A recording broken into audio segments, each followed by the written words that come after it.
परिचय। क्या तुम्हें पता है रीता त्वचा के संक्रमण से पीड़ित हो गई है? हाँ, लेकिन क्या उसने डॉक्टर को दिखाया? हाँ, डॉक्टर ने उसे देखकर बताया कि यह गोल कृमि संक्रमण है। उसे अपना मुंह खोलने में वास्तव में कठिनाई हो रही है और वो ठीक तरह से खाना भी नहीं खा पा रही है। ओह बेचारी रीता, यह अच्छी बात है कि मैं पूरी तरह से स्वस्थ हूँ। हाँ, लेकिन केवल रोगों से मुक्त होने का ही ये मतलब नहीं है कि तुम पूरी तरह से स्वस्थ हो। तुम्हारा क्या मतलब है? मैं कहना चाहती हूँ कि स्वास्थ्य और रोग अंतर संबंधित हैं, लेकिन व्यक्ति के स्वास्थ्य का निर्धारण करने वाले कुछ अन्य कारक भी हैं। मैं तुम्हें इस बारे में विस्तार से समझाती हूँ।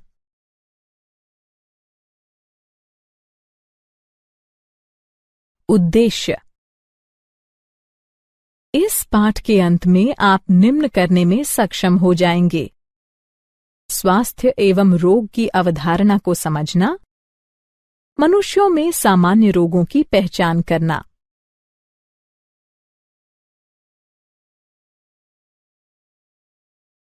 स्वास्थ्य एवं रोग। स्वास्थ्य को संपूर्ण शारीरिक, मानसिक और सामाजिक स्वस्थता की अवस्था के रूप में परिभाषित किया जाता है और मात्र रोग की अनुपस्थिति अथवा शारीरिक स्वस्थता ही स्वास्थ्य नहीं है। रोग को शरीर या उसके किसी अंग की उस अवस्था के रूप में परिभाषित किया जाता है जो सामान्य प्रकारों को दुर्बल बनाता है और यह विभिन्न चिन्हों एवं लक्षणों के द्वारा व्यक्त होता है।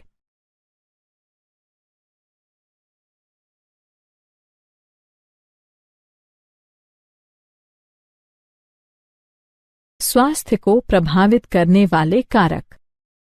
स्वास्थ्य को प्रभावित करने वाले कारकों को व्यापक रूप से निम्नानुसार समूहित कर सकते हैं। आनुवंशिक विकार। वे अपर्याप्तताएं होती हैं जिसके साथ बच्चा जन्म लेता है। वे अपर्याप्तताएं या विकार जिन्हें बच्चा अपने माता पिता से वंशानुगत रूप से प्राप्त करता है। संक्रमण।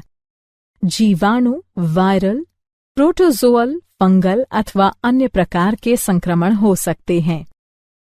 जीवन शैली। भोजन और जल अंतर्ग्रहण, व्यायाम और विश्राम पैटर्न, अन्य अर्जित आदतें। अच्छा स्वास्थ्य बनाए रखने के लिए अनिवार्य कारक। कुछ महत्वपूर्ण कारक जो अच्छा स्वास्थ्य पाने के लिए आवश्यक होते हैं निम्न हैं: संतुलित आहार, व्यक्तिगत स्वच्छता, नियमित व्यायाम, टीकाकरण या प्रतिरक्षण, अपशिष्टों का उपयुक्त निपटान, रोगवाहक नियंत्रण, स्वच्छ भोजन और जल संसाधनों का रखरखाव। रोगों का वर्गीकरण। रोग को व्यापक रूप में निम्नानुसार वर्गीकृत किया जा सकता है। संक्रामक रोग। वे रोग जो एक व्यक्ति से दूसरे में आसानी से संचारित हो जाते हैं संक्रामक रोग कहलाते हैं। उदाहरण: एड्स। असंक्रामक रोग। असंक्रामक रोग वे रोग होते हैं जो एक रोगजनक के कारण नहीं होते हैं और न ही एक व्यक्ति से दूसरे व्यक्ति को हो सकते हैं। उदाहरण: कैंसर।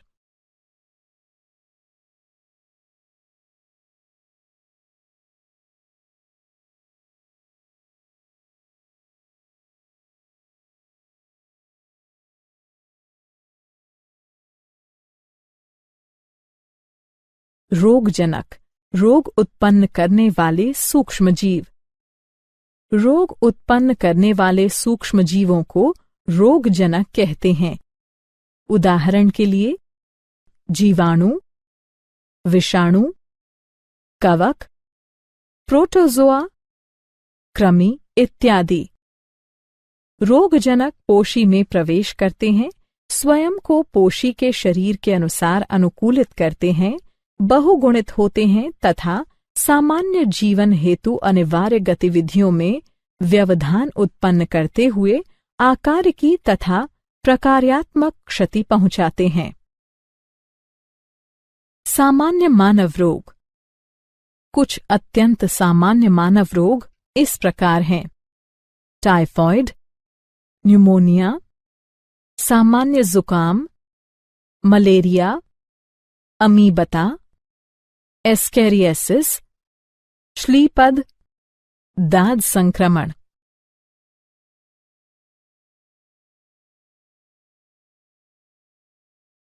टाइफॉइड। टाइफॉइड ज्वर। कारण: यह साल्मोनेला टाइफी रोगजनक जीवाणु के द्वारा होता है। छोटी आंत को संक्रमित करता है। संचारण के प्रकार: संदूषित भोजन और जल के द्वारा जीवाणु संचारित होता है। अभिलक्षण निम्न सम्मिलित हैं: लगातार उच्च ज्वर 102.2 डिग्री फ़ारेनहाइट से 104 डिग्री फ़ारेनहाइट, कमजोरी, आमाशय में पीड़ा, कब्ज, सिरदर्द, भूख कम लगना। जटिलताएं: कुछ घटनाओं में संक्रमण के निम्न परिणाम हो सकते हैं: आंत्र में छेद, मृत्यु। निदान: टाइफॉइड की पुष्टि विडाल परीक्षण के द्वारा की जाती है। न्यूमोनिया। न्यूमोनिया। कारण: यह स्ट्रेप्टोकोकस निमोनी और हीमोफिल्स इन्फ्लुएंजी नामक रोगजनक जीवाणु के द्वारा होता है।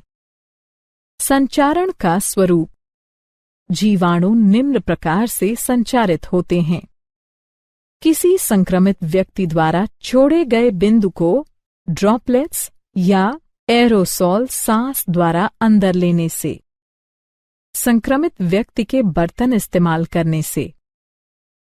क्रियाविधि की यांत्रिकी: जीवाणु फुफ्फुस लंग्स के वायु कोष्ठ को संक्रमित करते हैं। फलस्वरूप वायु कोष्ठों में तरल भर जाता है, जिसके कारण सांस लेने में गंभीर समस्याएं पैदा होती हैं।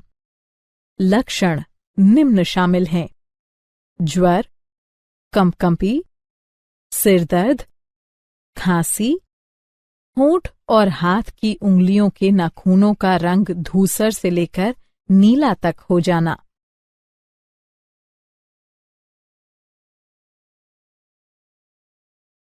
सामान्य जुकाम। कारण: यह नासा विषाणुओं यानी राइनोवायरस के द्वारा होता है। संचारण का स्वरूप: विषाणु निम्न प्रकार से संचारित होते हैं: संक्रमित व्यक्ति के खांसने या छींकने से निकले बिंदुक या एरोसोल जब सांस लेने पर अंदर जाते हैं। पेन, किताबों, माउस आदि जैसे संदूषित वस्तुओं का प्रयोग करने से। क्रियाविधि की यांत्रिकी: यह जीवाणु नाक और श्वसन पथ को संक्रमित करते हैं, लेकिन फेफड़ों को नहीं। लक्षण निम्न शामिल हैं: नाक में जकड़न और आस्राव यानी बहना, कंठदाह, स्वर रूक्षता, खांसी, सिरदर्द, थकावट। यह अभिलक्षण प्रायः 3 से 7 दिन तक रहते हैं। मलेरिया। कारण: यह प्लाज्मोडियम प्लेवाइवैक्स, प्ले मलेरियाई, प्ले फैल्सीपेरम के द्वारा होता है। संचारण का स्वरूप: संक्रमित मादा एनोफिलीज मच्छर के काटने से प्लाज्मोडियम संचारित होता है। क्रियाविधि की यांत्रिकी: प्लाज्मोडियम यकृत कोशिका में अपनी संख्या बढ़ाते हैं और फिर लाल रुधिर कणिकाओं के फटने के साथ ही एक हीमोज़ोइन पदार्थ निकलता है, जो कंपकंपी और उच्च ज्वर के लक्षणों के लिए उत्तरदायी है। अभिलक्षण निम्न शामिल हैं: प्रत्येक 3 से 4 दिन के अंतराल से कंपकंपी और आने वाले उच्च ज्वर, थकावट। अमीबता, अतीबता या अमीबी अतिसार। कारण यह एंट अमीबा हिस्टोलिटिका नामक प्रोटोजोआ परजीवी के द्वारा होता है। संचारण का स्वरूप यह प्लाज्मोडियम घरेलू मक्खियों द्वारा संक्रमित व्यक्ति के मल से खाद्य और खाद्य पदार्थों तक संचारित होते हैं। संदूषित खाद्य और पेयजल का उपभोग करना संक्रमण के प्रमुख स्रोत हैं। क्रियाविधि की यांत्रिकी यह परजीवी संक्रमित व्यक्ति की बड़ी आंत को संक्रमित करते हैं। अभिलक्षण निम्न शामिल हैं: कोष्ठबद्धता, कब्ज, उदरीय पीड़ा और ऐंठन, श्लेष्मा और रक्त के थक्के वाला मल। एस्केरिस्ता कारण यह गोल कृमि एस्कारिस के द्वारा होता है। संचारण का स्वरूप यह परजीवी संदूषित जल, सब्जियों, फलों आदि के द्वारा संचारित होता है। क्रियाविधि की यांत्रिकी यह परजीवी संक्रमित व्यक्ति की आंत को संक्रमित करता है। अभिलक्षण निम्न शामिल हैं: आंतरिक रक्तस्राव, पेशीय पीड़ा, ज्वर, रक्ताल्पता, आंत्र का अवरोध। शलीपद या फाइलेरिया कारण यह फाइलेरियाई कृमि वुचेरेरिया वू बैंक्रॉफ्टाई और वू मेलाई के द्वारा होता है। संचारण का स्वरूप यह परजीवी रोगवाहक मादा मच्छर के काटने से संचारित होता है। क्रियाविधि की यांत्रिक रचना यह परजीवी अधोपाद की लसिका वाहिकाओं और जनन अंगों में धीरे धीरे विकसित होता है। अभिलक्षण निम्न शामिल हैं: स्थायी सूजन के परिणाम स्वरूप पैरों का हाथी के पैरों के समान मोटा हो जाना, जनन अंगों का विकृत हो जाना, दाद संक्रमण। कारण यह माइक्रोस्पोरम ट्राइकोफाइटॉन और एपिडर्मोफाइटॉन नामक कवकों के द्वारा होता है। संचारण का स्वरूप यह कवक निम्न द्वारा संचारित होते हैं: मिट्टी, संक्रमित व्यक्तियों के तौलिए, कंघे, कपड़े के द्वारा।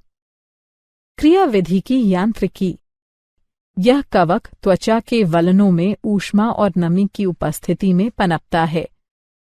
अभिलक्षण निम्न शामिल हैं: त्वचा, नाखूनों और शिरोवल्क पर सूखी शल्की विषक्तियां। इन विषक्तियों के चारों ओर तेज खुजली होना।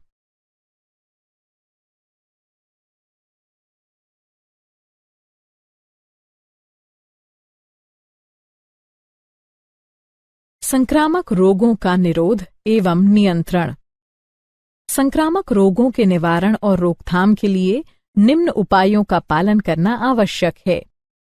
पहला, व्यक्तिगत स्वच्छता बनाए रखना, शरीर को साफ रखना, साफ पेयजल और भोजन का उपभोग करना। दूसरा, सार्वजनिक स्वच्छता बनाए रखना, अपशिष्ट पदार्थों और मल मूत्र उत्सर्जन का समुचित निपटान, जलाशयों की समय समय पर सफाई और विसंक्रमण, सार्वजनिक खान-पान प्रबंध में स्वच्छता के मानक का पालन करना। तीसरा, संक्रमित व्यक्तियों और उनके सामान के निकट संपर्क में आने से बचना। संक्रामक रोगों का निरोध एवं नियंत्रण। संक्रामक रोगों के निवारण और रोकथाम के लिए निम्न उपायों का पालन करना आवश्यक है। चौथा, रोगवाहकों और उनके प्रजनन स्थलों का नियंत्रण या उन्हें खत्म कर देना। पानी को जमा न होने देना। घरेलू शीतल यंत्रों यानी कूलर की नियमित सफाई। मच्छरदानी का प्रयोग। तालाबों में गम्बुजिया जैसी मछलियां डालना। कीटनाशकों का नियमित अंतराल पर छिड़काव। मच्छरों को अंदर घुसने से रोकने के लिए दरवाजों और खिड़कियों पर जाली लगाना। पांचवा, टीके और प्रतिरक्षणीकरण कार्यक्रमों का उपयोग। क्या आप जानते हैं, मनुष्य की लाल रुधिर कणिकाओं में मलेरिया परजीवी द्वारा मुक्त किए जाने वाले हेमोज़ोइन का पता लगाने के लिए फेमटोसेकंड लेजर का उपयोग किया जा सकता है। उचित तरंग दैर्ध्य का उपयोग करते हुए हेमोज़ोइन का प्रकाशिक स्पंद उत्सर्जित करने के लिए प्रेरित किया जा सकता है। ये प्रकाशिक स्पंद आसपास के ऊतकों को नुकसान पहुंचाए बिना परजीवी के डीएनए को नष्ट कर सकते हैं।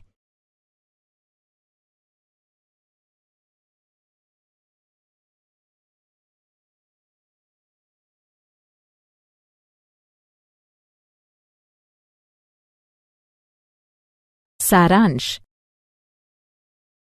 आइए हमने जो कुछ सीखा है उसे संक्षेप में दोहराएं। स्वास्थ्य संपूर्ण शारीरिक, मानसिक और सामाजिक स्वस्थता की अवस्था है और मात्र रोग की अनुपस्थिति अथवा शारीरिक स्वस्थता ही स्वास्थ्य नहीं है। मनुष्यों को कष्ट पहुंचाने वाले सबसे सामान्य रोगों में टाइफॉइड, निमोनिया, मलेरिया, सामान्य जुकाम आदि शामिल हैं। इन बीमारियों की रोकथाम के निवारक और उपचारक उपाय निम्न हैं। व्यक्तिगत और जन स्वच्छता बनाए रखना, संक्रमित व्यक्तियों और उनके सामान के निकट संपर्क में आने से बचना, रोगवाहकों और उनके प्रजनन स्थलों का नियंत्रण, टीके और प्रतिरक्षणीकरण कार्यक्रमों के उपयोग।